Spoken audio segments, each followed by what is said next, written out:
Hello guys. आज हम आपके लिए लाए हैं ऊंचाई और दूरी। आज हम इसे बनाएंगे आपके लिए बहुत ही इजी, बहुत ही रोचक। सो गाइस, मैं हूं आपका फ्रेंड एके दीक्षित और आप देख रहे हैं आपका मन पसंदीदा channel study lovers by AK sir. तो बिना समय वेस्ट किए आइए दोस्तों, शुरू करते हैं। यहाँ पर गाइस हमें दिया हुआ है, एक मीनार के पाद बिंदु से एक भवन के शिखर का उन्नयन कोण 30 डिग्री है और भवन के पाद बिंदु से मीनार के शिखर का उन्नयन कोण 60 डिग्री है। यदि मीनार की ऊंचाई 50 मीटर हो तो भवन की ऊंचाई ज्ञात कीजिए। गाइस, हम आपको बताना चाहते हैं कि सारा का सारा सॉल्यूशन इसी आपकी प्रॉब्लम में निहित होता है। बस अगर हमने डायग्राम को बना लिया तो सारा सवाल हमारे लिए बहुत ही इजी हो जाना है। सो गाइस, हम यहाँ पर पहले डायग्राम को बनाएंगे। तो इसके लिए हम पढ़ेंगे, मीनार के पाद बिंदु से एक भवन के शिखर का उन्नयन। हमको नीचे से शिखर देखना है। इसका मतलब यह है कि मीनार और भवन दोनों के बीच में काफी गैप है। सो गाइस, सबसे पहले हम यहाँ पर मीनार को बनाएंगे। ये मान लिया हमने एक मीनार है गाइस, और यहाँ पर हम भवन को बनाने वाले हैं। अब गाइस, इनके बेस को हम पहले से ही मिला लेंगे। अब देखिए गाइस क्या कह रहा है, मीनार के पाद बिंदु। तो मीनार मीनार का शिखर ये है और पाद बिंदु ये है। तो गाइस हम यहाँ पर पाद बिंदु पर आएंगे। एक भवन के शिखर का, तो भवन गाइस हमने इसको माना है और इसके शिखर को हम यहाँ पहुंचेंगे। उन्नयन कोण 30 डिग्री है, यानी हमको यहाँ से इसको इसे मिलाना है, यहाँ से ऊपर की ओर देखना है। तो गाइस यहाँ पर उन्नयन कोण की प्राप्ति हो रही है, तो यहाँ पर इसे मिलाएंगे गाइस और यहाँ पे 30 डिग्री एंगल का निर्माण करेंगे या प्राप्त हमें हो रहा है गाइस प्रश्नानुसार। अब देखिए गाइस क्या करना है, भवन के पाद बिंदु से, तो भवन हमारा ये है और इसका पाद बिंदु यह है। मीनार के शिखर, तो मीनार का शिखर ये है गाइस और उन्नयन कोण है 60 डिग्री। तो हम यहाँ इसको भी मिलाने वाले हैं गाइस। और यहाँ पर जो एंगल बन रहा है वो है 60 डिग्री। ठीक है गाइज, हमने लगभग अपने डायग्राम को तैयार कर लिया। अब हम इसका नामकरण करेंगे गाइज। तो यहाँ पर लिखेंगे ए, बी, सी और डी। अब देखिए गाइज, यहाँ पर पूछा गया है भवन की ऊंचाई ज्ञात कीजिए। तो भवन को हम गाइज यहाँ पर एच मान लेंगे। एच, यहाँ पर देखिए मीनार की ऊंचाई 50 मीटर में दी हुई है, तो ये भवन भी मीटर में ही होगा, इसलिए यहाँ पर 50 सॉरी एच एम मान लेंगे। क्योंकि ऊंचाई को गाइज हाइट बोलते हैं, तो हाइट के पहले लेटर को एच ले लेते हैं गाइज। यहाँ पर आप कुछ भी मान सकते हैं, एक्स वाई जेड कुछ भी मान सकते हैं गाइज। तो हमने यहाँ पर ऊंचाई को एच मान लिया है, एच मीटर। अब देखिए गाइज, यहाँ पर जो हमें मीनार की ऊंचाई वो दी हुई है, मीनार की ऊंचाई 50 मीटर है, तो यहाँ पर लिखेंगे हम गाइज 50 मीटर। और गाइज हमें आधार आधार यहाँ पर नहीं दिया हुआ है, जिसे हम एक्स मान लेंगे, एक्स मीटर। मैं आशा कर रहा हूँ कि आपको डायग्राम बनाना इजिली आ गया होगा। अब हम इसे हल करेंगे। तो हल करने के लिए हम यहाँ पर लिखेंगे guys, let us suppose, let us suppose अर्थात माना। हमने क्या मान रखा है, हमने मान रखा है बी सी बराबर एक्स। तो यहाँ पर लिखेंगे बी सी बराबर एक्स मीटर। और गाइज हमने डी सी को एच मीटर मान रखा है, यहाँ पर एच मीटर लिख लेंगे गाइज। ठीक है ना गाइज।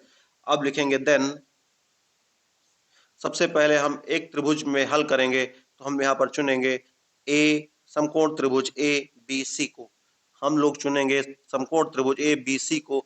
और ए बी सी में गाइज हमको लंब पहले से पता है और आधार ज्ञात करने के लिए हमें एंगल कोण भी दिया गया है। यानी दो चीजें अगर पता हो तो तीसरी चीज हम ऑटोमेटिक अपने आप से निकाल लेते हैं गाइज। तो यहाँ पर बहुत इजिली, बहुत ही आसानी के साथ हम यहाँ पर एक्स प्राप्त करने वाले हैं। तो हम यहाँ पर लिखेंगे समकोण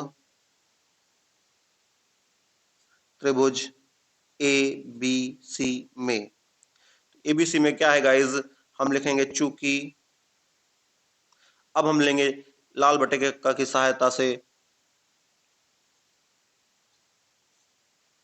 के ए।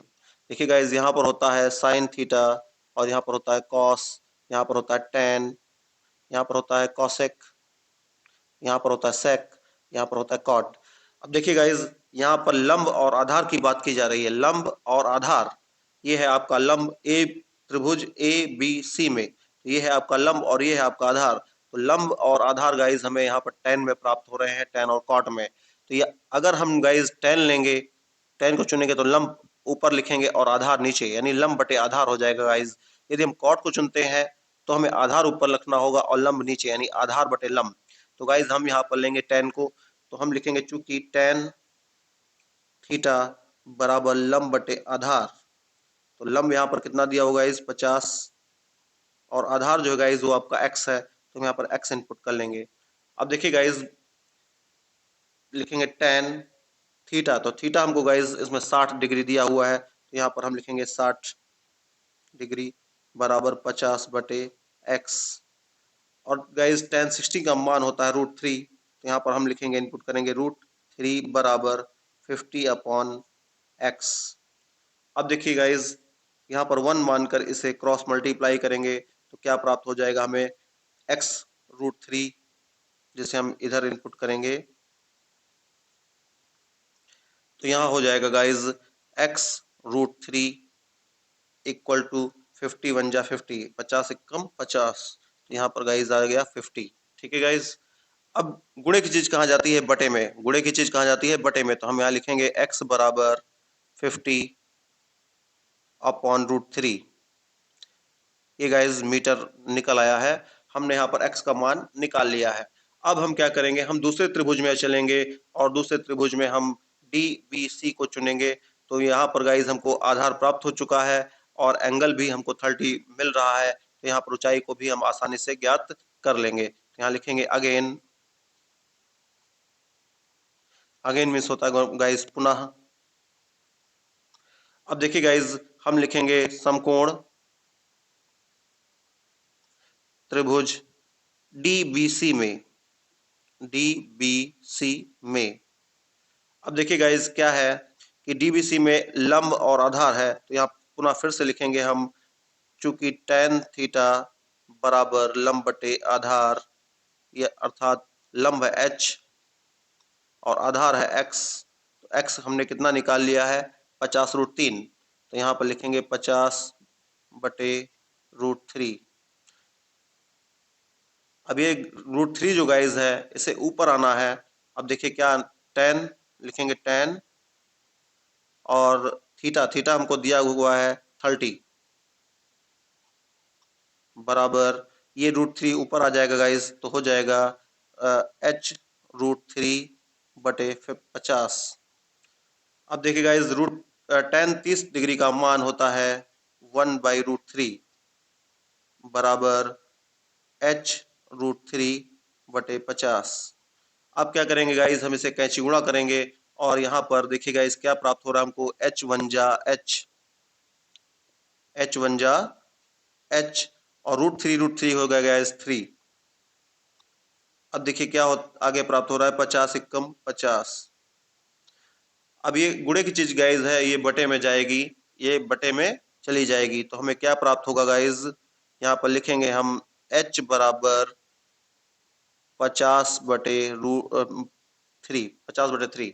ठीक है गाइज, अब हम इसे अगर भाग दें तो क्या प्राप्त होगा, तो ये लिखेंगे h, और यहाँ पर हम भाग करके आपको दिखा देते हैं इसे, 50, 3 1 जा 3 बचा 2, हो गया 0, 3 6 जा 18, बच रहा है 2। तो गाइज हम इसे लिख सकते हैं 16, जो आंसर आया है आपका, और जो 50 की जगह पर जो बच रहा है, तो 50 है गाइज ऊपर अंश की जगह पर, तो 50 की जगह पर 2 बच रहा है, तो यहाँ पर लिखेंगे 2, और नीचे कितना है 3, जो पहले से मौजूद है मीटर। तो गाइज यहाँ पर हमने मीटर को, हाइट को मीटर में ज्ञात कर लिया है, यानी हमको पता चल गया है कि भवन की ऊंचाई 16 सही 2/3 मीटर है। तो गाइज मैं आशा करता हूँ कि आप सभी को हमारा वीडियो पसंद आ रहा होगा। यदि पसंद आ रहा है तो आप हमें कीजिए सपोर्ट, हमें कीजिए लाइक और सब्सक्राइब, और अपने फ्रेंड्स के साथ इसे शेयर जरूर कीजिए।